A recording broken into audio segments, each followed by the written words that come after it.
Sir Keir Starmer is getting ready to make probably the most important speech of his life later today.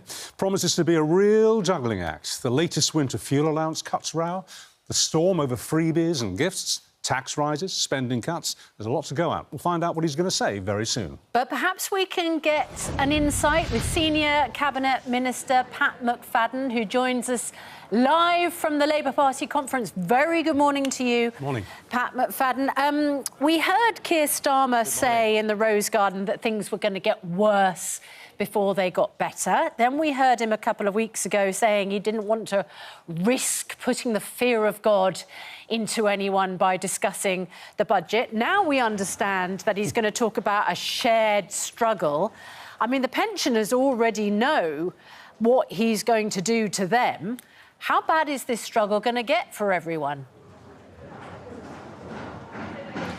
Well, today's a big moment for the Labour Party. It's the first speech to a Labour conference by a Labour Prime Minister for 15 years, which is just an illustration of how long we've been out of power. So it's a really big moment today. And I think at the heart of it will be a story in two parts. One is that part that you're talking about there in your question, that we've inherited a tough fiscal situation.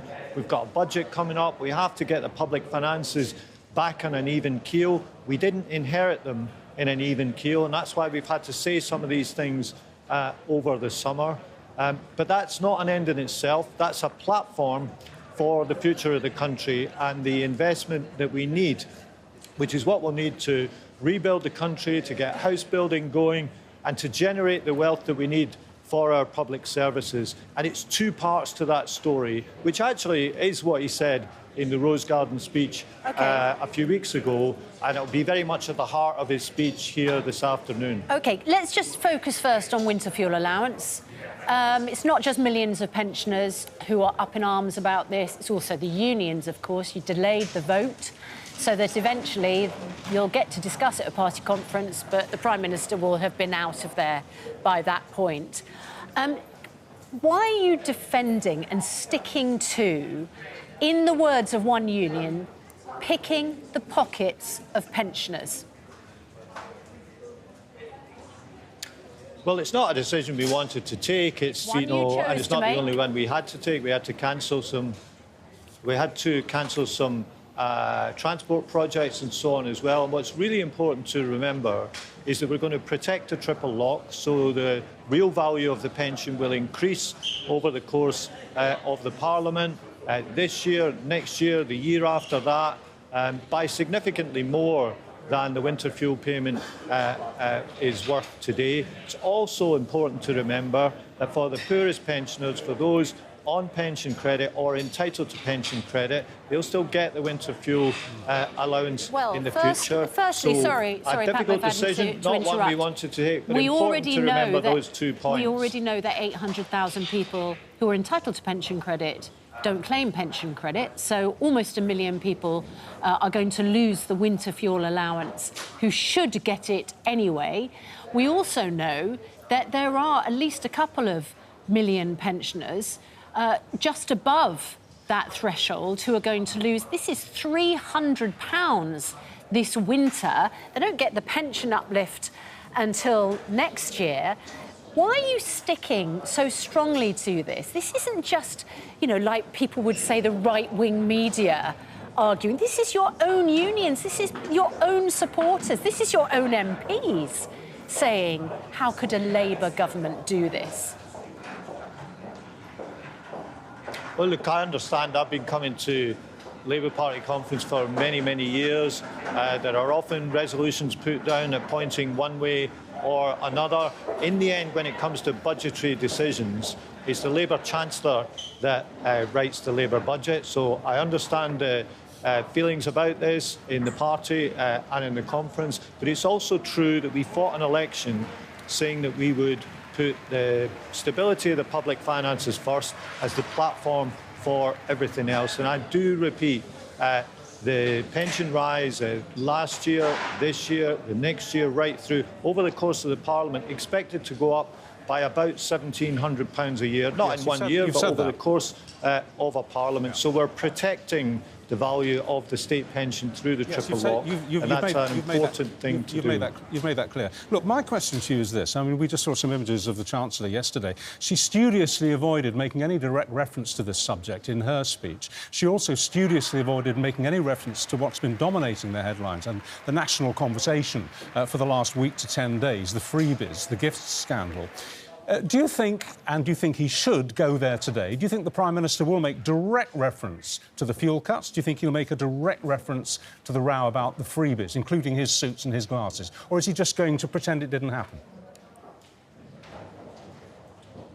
Well, I watched the Chancellor's speech yesterday, and she did discuss this in her speech. I don't think you're right there. She did talk about the winter fuel payment. She did talk about why she'd taken the decision. So I don't think that's right. Yeah, I think she talked about it in the speech. She knows it was a tough decision. I've heard her talk about this not just yesterday, but to the Parliamentary Labour Party a few weeks ago. Nobody's trying to duck the issue, but we have to operate on the inheritance that we got. You are ducking the issue because you've kicked the debate. You're certainly ducking the freebies issue because you've kicked the debate on that to tomorrow after the Prime Minister's left, so he doesn't look embarrassed if you lose that particular vote. Will he address freebies?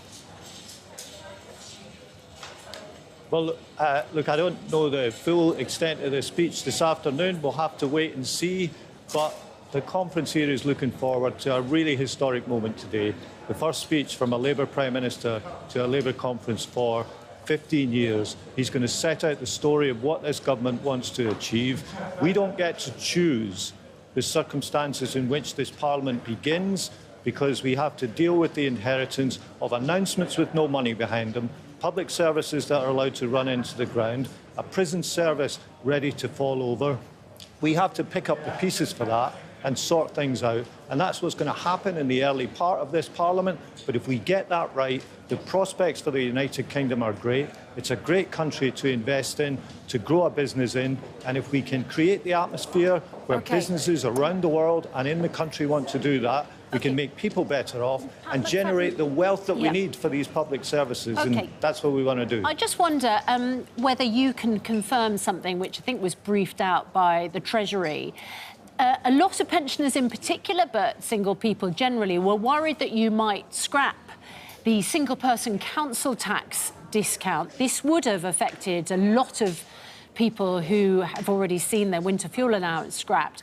Can you confirm that in the budget, that tax break for single people paying council tax is not going to be scrapped?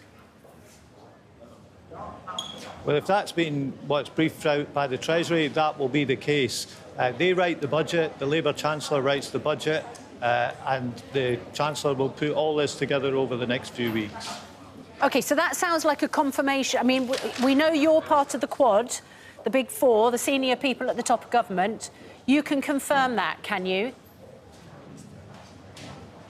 If that's what the Treasury have said, of course I can confirm it, but I don't see every briefing that goes out.